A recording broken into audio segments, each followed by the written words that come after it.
제주도에서 렌터카로 음주운전하다 교통사고를 내서 여자친구를 숨지게 한 이른바 오픈카 사망 사고에 대한 1심 재판이 어제 열렸습니다. 재판부는 살인 혐의 등으로 기소된 남자친구에게 고의성이 없었다면서 무죄를 선고했습니다. 음주운전 혐의만 인정해서 징역 1년에 집행유예 2년을 선고했습니다. 취재기자 연결해보겠습니다. 고재형 기자. 네, 제주입니다. 네, 먼저 사고 개요부터 정리해 주시죠. 네, 사고는 지난 2019년 11월에 발생했습니다. 제주에 여자친구와 여행 온 A씨가 음주운전 사고를 내 여자친구가 숨진 사고인데요. 당시 A씨는 면허 취소 수준의 술을 마신 상태였습니다.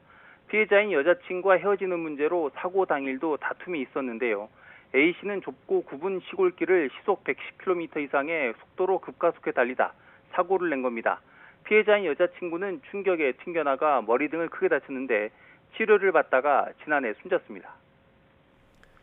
네, 검찰은 남자친구에 대해서 살인 혐의를 적용했었죠? 네, 그렇습니다. 먼저 이 사고를 수사한 경찰은 위험운전치사 혐의로 사건을 검찰에 넘겼습니다. 사건을 넘겨받은 검찰은 다른 판단을 했는데요. A씨에게 살인 혐의가 있다고 본 것입니다. 사고 직전 A씨와 피해자가 나눈 대화가 결정적입니다. 당시 A씨는 안전벨트를 안 맸네라고 물었고 피해자가 응이라고 답하자 바로 급가속하는 엔진 소리가 피해자 휴대전화에 녹음이 된 것인데요. 대화가 끝난 뒤 19초 만에 사고가 났습니다.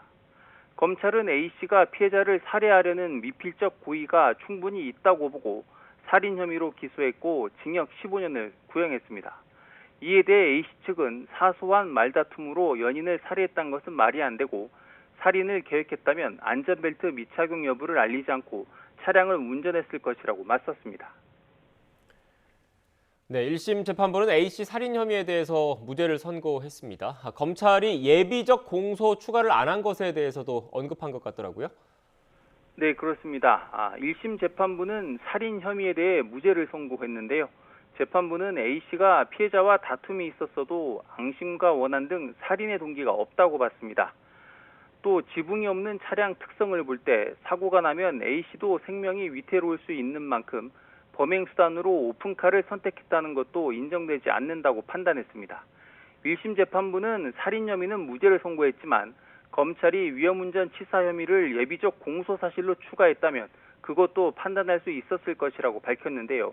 살인의 고의성은 없었더라도 위험운전으로 여자친구를 사망에 이르게 한 혐의에 대해 재판부가 판단해볼 여지가 있었다는 의미입니다.